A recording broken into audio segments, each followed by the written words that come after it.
رمضان المبارک کا جتنا عظیم مقام والا عظمت والا مہینہ ہے، بعینہ ہی اسی طرح اس کا ادب و احترام بھی مسلمانوں پر ضروری ہے۔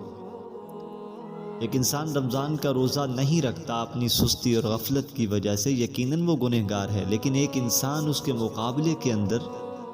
روزے دار کے سامنے کھاتا ہے، روزے دار کے سامنے سریعام پیتا ہے، وہ روزے کا احترام نہیں کرتا، روزے دار کا خیال نہیں کرتا، تو یہ گناہ اس کا روزہ نہ رکھنے سے بھی علماء فرماتے ہیں بڑا گناہ ہے۔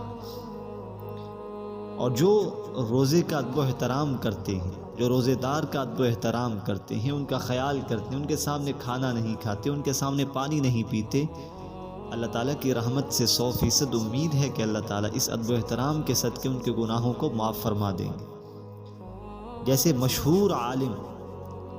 بہت بڑے محدث عالم فقری رحمۃ اللہ علیہ اپنی کتاب خزینہ اخلاق کے اندر ایک بہت عمدہ واقعہ درج فرماتے ہیں۔ یہ رمضان اور روزے دار کے ادب و احترام پر انہوں نے ایک بہت پیارا واقعہ لکھا ہے۔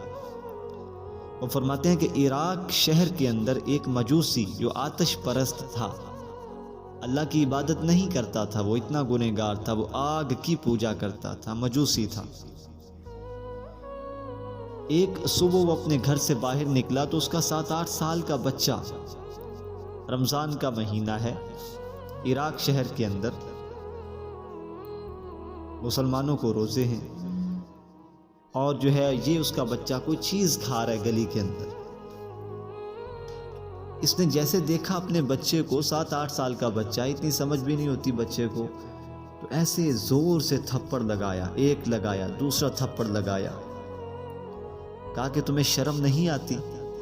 کیا تمہیں پتہ نہیں کہ مسلمانوں کا روزہ ہے اور تم گلی کے اندر سرعام چیز کھاتے ہو؟ تمہاری اس چیز کھانے کی وجہ سے مسلمان بچوں کو روزے کی حالت میں تکلیف ہوگی، مسلمانوں کو دکھ ہوگا جب وہ تمہیں کوئی چیز کھاتا پیتا دیکھیں گے، ان کو تو پیاس کی شدت ہوگی، ان کو تو بھوک کی شدت ہوگی، اور تو اس کے سامنے کھاتا ہے۔ تو اس نے غصے سے 2-3 تھپڑ لگائے اپنے بچے کو، جو 7-8 سال کا بچہ تھا۔ اسی رات وہ کہتے ہیں اس مجوسی کا انتقال ہوا، آتش پرست کا انتقال ہوا۔ تو اس شہر کے رہنے والے ایک اللہ والے کو خواب میں وہی مجوسی ملا جو عالی شان محل کے اندر بیٹھا ہوا ہے، اور دائیں بائیں ہزاروں جو ہے وہ خدام کھڑے ہیں ان کے استقبال کے لیے، اور بڑے بڑے محلات ہیں۔ تو اس نے کہا اللہ والے نے، ارے تمہیں یہ مقام کہاں سے ملا؟ تو خدا کا منکر تھا، پھر جنت میں کیسے تمہیں دیکھ رہا ہوں؟ کون سا عمل ہے تیرا اللہ کو پسند آیا جس کی وجہ سے اللہ نے تیری جو ہے وہ مغفرت فرما دی، تمہیں مسلمان جو ہے وہ آخری وقت کے اندر کلمہ طیبہ کی دولت سے مالا مال فرما دیا، اور تو جنت میں داخل ہو گیا؟ تو وہ بڑا افسردگی کے ساتھ کہنے لگا، اس نے کہا ہاں میں خدا کا انکار کرنے والا تھا، میں اللہ کو نہیں مانتا تھا، میں رسول اللہ کو نہیں مانتا تھا، میں تو ساری زندگی آگ کا پجاری رہا، آگ کی پوجا کرتا رہا، اس کی عبادت کرتا رہا، میں خدا کو خدا نہ مانتا تھا، اس کے مصطفیٰ کو مصطفیٰ نہیں مانتا تھا، لیکن ایک عمل نے مجھے یہ درجہ پہنچا دیا، مجھے اس مقام پر پہنچا دیا۔ وہ عمل کیا ہے کہ میں ایک صبح کو نکلا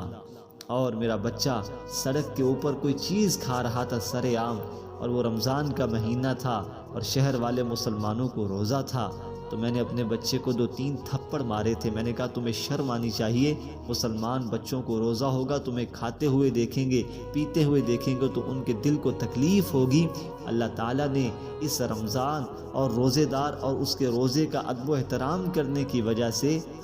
مجھے راتوں رات ہی پہلے کلمے کی دولت سے مالا مال فرما دیا۔ میں نے کلمہ پڑھا اور میری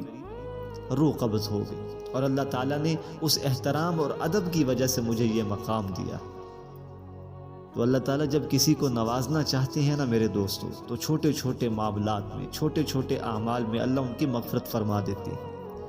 تھوڑا سا ادب کیا روزے دار کا اور روزے کا، اللہ نے اس کی بخشش کا فیصلہ فرما دیا۔ لیکن آج رمضان آتا ہے تو مسلمان اور ہندو میں کوئی فرق باقی نہیں رہتا، یہودیوں اور مسلمانوں میں کوئی فرق نہیں، وہ بھی کھاتے پیتے ہیں سرعام، اور مسلمان بھی روزے داروں کے سامنے کھا پی رہے ہیں، وہ مزے کر رہے ہیں۔ تو یہ اللہ تعالیٰ کو بات بڑی ناپسند ہے میرے دوستو۔ روزے دار کا احترام ضروری ہے، بھلے ہی آپ روزہ نہیں رکھتے وہ الگ بات ہے، وہ سستی ہے، وہ غفلت ہے، اللہ اس کو معاف فرمائیں گے، لیکن یہ جو روزے دار کا ادب و احترام نہ کرنا ہے، یہ اس سے بھی بڑا